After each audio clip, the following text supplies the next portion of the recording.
Good afternoon from Celebrity Millennium. We are currently on the last day of a 12-night cruise around Japan.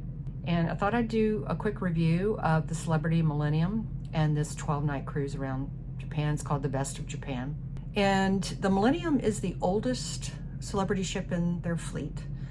And in 2019, they went through a $500 million renovation.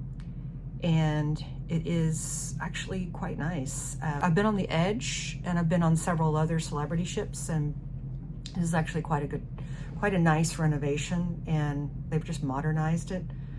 You know, it's not an Edge class ship, but it doesn't have the technology of an Edge, but it is very nice and aesthetically sophisticated is what I would, I guess, call it, with lots of interesting art, you know, around the ship and contemporary design. It's well maintained. It's one of the things we've noticed from other cruise lines, that this ship is, Celebrity in particular, maintains the different aspects of their ships. So for example, in the buffet area, you know, the machines, the ice machines are well maintained and all functioning. One of the things we noticed, we went on a Carnival ship earlier this year, and they have gone down to only once a day room service, you know, coming in housekeeping and bringing in new towels.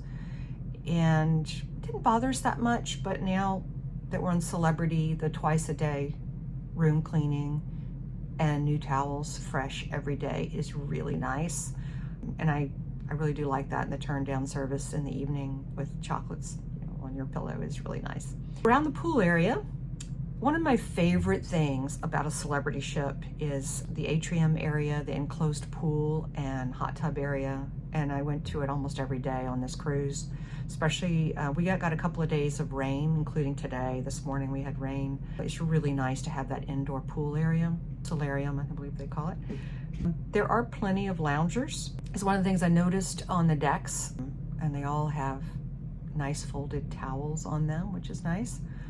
You don't have to check in and out the towels, which is nice, that you have to do on some of the other ships. The casino, so I don't go into the casino and do anything, but my husband loves to play poker. So he's played poker, I think, a couple of times.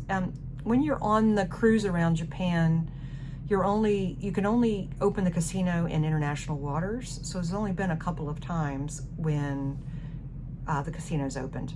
One of the things that is wonderful is that it's smoke-free. When you walk through, you're not, you know, trying to hold your breath as you're going through. It's very laid back. There's not a lot of pressure to go to the casinos, which is nice. Also, I did have a massage in the spa. I had a 75-minute massage for, I think, $150. It was also lovely that they didn't try to sell me on a bunch of products afterwards. That is something that on every cruise I think I've ever been on, I've always been pressured into buying spa products or skin products at the end of my massage, so that's been wonderful. Also, this is unusual that I have found. Every cruise ship I've ever been on, the photographers are everywhere, and they're just hounding you to take pictures, and you don't feel like it, and you're all hot and sweaty, and you're like, no, please do not take a picture of me. No pressure to take photos anywhere. I don't actually think that we have taken photos in any, actually even on formal night, we didn't take it this year. A lot of times we will, on formal night, take pictures. We booked this cruise earlier this year. It is now, let's see, it's September 10th. We booked this cruise probably maybe in March. And we tried to get a veranda, but we couldn't because they were booked up. And so we kept trying to get a veranda, could not get a veranda. So we had an ocean view. And then about maybe a week before we left, we got upgraded to a sunset veranda, which has been wonderful. It's at the back of the ship, and it has an extra large balcony. We have no idea why. We actually bid on a veranda, and they basically canceled that and then gave us a free upgrade to the sunset veranda. We don't understand why that happened, but we are not complaining because we have loved having the large veranda on the back of the ship. The shows, I really loved some of the shows, and some of them were just okay. I really like the Broadway style shows personally. I do enjoy The aerialists and the acrobats are fantastic. That's something I think I've experienced on many of the celebrity cruises. They really get some high quality acrobats and aerialists. Now, I have food allergies. So one of the reasons I wanted to go to Japan on a cruise in particular is I knew that it would be challenging as being gluten-free because of the soy sauces, and I don't eat fish. So that is a bit of a problem. The nice thing about going on a cruise is that they can cater to your allergies. So if I couldn't find something on shore during the day, I would come back to the ship and eat, and didn't have any problem with that. There are we stayed 4 nights in Tokyo, and I did have, from the gluten-free Japan forum on Facebook I was in, had all kinds of wonderful suggestions for eating gluten-free in Tokyo. And I would highly recommend staying about 4 nights prior to this cruise in Tokyo and getting to see Tokyo. We loved our time in Tokyo, but bring your walking shoes because there's a lot of walking. One day I think we hit 18,000 steps, and it is a lot of walking. Actually, even once you get on the cruise, there's a lot of walking involved when you get off the cruise. You can take taxis, and the taxis in Japan are really, really wonderful. They're very clean. They're not in it to rip you off or anything. They're metered. You can use the Go Taxi app. You can actually use Uber, but it really is just taxis. We also used an Uber in Korea, and we did have a little bit more issues in Busan, South Korea, with taxis. When you get off the ship in Busan, there's taxis waiting there, but they want to do a tour. They want to do an all-day tour with you, and we only just wanted to go to one place 15 minutes away, and they wanted to charge us, 50,000 won or whatever. And so we just walked outside the area where all the buses were, and there's a free shuttle bus actually in Busan, but they were going to have to wait a while, so we just walked and got a taxi. So that worked really well. But I love the Japanese taxis, actually. The service is very efficient, and even though some people can't speak English, Google Translate works fine.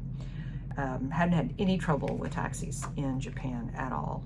So food, I was saying, on any cruise really, every cruise line I've ever been on, you could you order the night before, and they bring the food. The next day you don't have to order because you've already pre-ordered. I have a gluten and a dairy allergy, which makes it tricky for me, but no problem, ordering ahead. One of my favorite things about Celebrity is their bedding. When we were in Tokyo, the beds are very, very hard. It was more of a traditional hotel.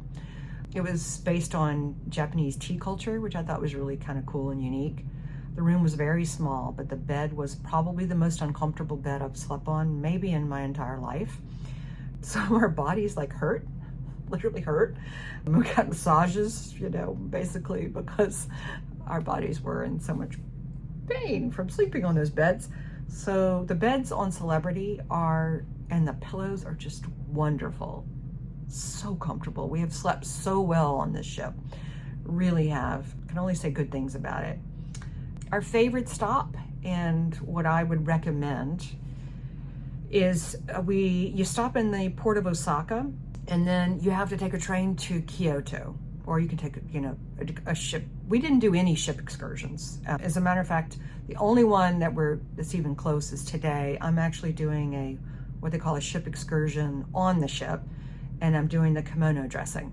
So it's just a unique thing. You can do that in Osaka or Tokyo. You can rent a kimono and walk around in it. But the heat in August, the end of August, September, is stifling. I can take a lot of heat from Texas, but it's just very limiting. And you're literally dripping of sweat. Your arms, your hands, everything is just dripping of sweat. So I would recommend bringing a water bottle with you, like a refillable Yeti or Stanley cup. Bring it with you, carry it on you every day in Japan. If you're coming at this time of year, I would recommend that you don't come at this time of year in August or September. I know you hear that over and over and over. Unfortunately for us, it was when my husband and I could come because of our businesses were less busy during this time of year, so it wasn't a choice to come. We had to come during, August and September. So one of the other things that I wish I would have known on this cruise was the Nebuta Festival in, not Hakodate, but Aomori, with the floats would be spectacular to see, and that is the beginning part of August, so that would be warm. But I would come here just to see that. I think that would be spectacular. We went to the museum yesterday, the Aomori, the Nebuta Festival Museum, and it has some of the floats, the lighted floats, and they were amazing. Some of these things weigh tons. So they roll them, but they have people, lots of men underneath them rolling them through the streets. And I would love to see that, love to see that at some point in the future. But I'd highly recommend going to that museum. It's within walking distance of the port. So that was the first thing we did on our arrival in Aomori. I hope I'm saying that right. We went straight to that museum. It doesn't take very long to get through, just FYI, maybe an hour, And we went there the first thing, so it wasn't very crowded. I think some of the ship excursions go there later in the day. They go other places and then they go to that museum. Right across from the museum in Aomori is a shopping mall to get gifts. I picked up some gifts there. A multi-floor shopping mall. And some of the other, I flipped around. I was talking about Osaka and Kyoto. We took the Shinkansen, or the bullet train from Osaka to Kyoto. It's only 15 minutes just to take it and say we took the bullet train in Japan. It cost $10 each, one way. On the way back, we just took the train. We took a sort of a fast train, but like a metro train. It was actually quicker. So one of the things that you should know when you are in Osaka and you want to take the bullet train to Kyoto is you have to go to a special station that's kind of out of the way. So you can walk to the subway from the port of Osaka to go to a station. But then if you want to take the Shinkansen or the bullet train, you have to take subway to a special station to take it, and it's kind of out of the way, so you should do that. Got to Kyoto, we thought we were being smart by going early in the morning. When we got to Kyoto, nothing was open. It was very quiet and peaceful to walk around those shrines and the temples in the morning, but nothing was open. Like none of the shops, none of the restaurants were open. And it was stifling hot, even though we got there early. It was still very hot, and so we left early. My regret, and I would recommend, we have an overnight on the Celebrity Millennium. You have an overnight in Osaka. Lots of people overnight in Kyoto. In Kyoto, you want to be there in the evening because it's beautiful, and that's my one regret of the trip. Not staying overnight in Kyoto would have been really, really nice. I would have, if I came back, I would do that. I would stay overnight in Kyoto. That's just a suggestion that I would make. Other than that, the ship has been lovely. The service has been amazing. Our cabin steward is wonderful. He doesn't bother us all the time. He's been helpful. He gave us an umbrella one day. Went and found, they provide an umbrella in your closet because there will be some rainy days. But we got another one that was larger, and he just went and found it for us, which was really nice. But yeah, you're gonna need an umbrella on some days, I think in Japan, certain times of year. Let's see, what else? Any other suggestions I would have? All in all, it's been a wonderful cruise. I learned a little bit of Japanese. I studied on Duolingo. It was helpful, just knowing how to say good morning, good afternoon, hello, goodbye, thank you. Is it okay? Those kinds of things came in really handy. Or where is it? Like I had to ask someone in a train station, like this particular train, doko desu ka, which means, well, where is it? That was helpful. And just saying please and thank you was really nice. The Japanese are really, really kind people. I've heard stories about how people will go out of their way to help you find something. I was in the Tokyo, the main train station on Ramen Row, they call it, which is underneath the train station, and I wanted to get some gluten-free ramen. Could not find this place, and I had a family, literally the whole family, walk me around until they could find the restaurant with me, and just so kind and so sweet. And one of them actually spoke decent English because I think they lived in Houston for a little while.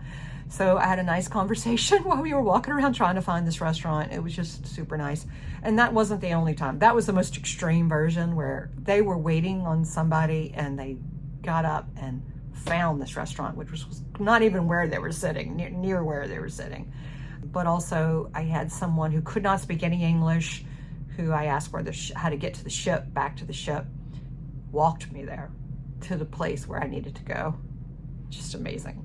Really, really kind, sweet people. So that's my review of the Celebrity Millennium.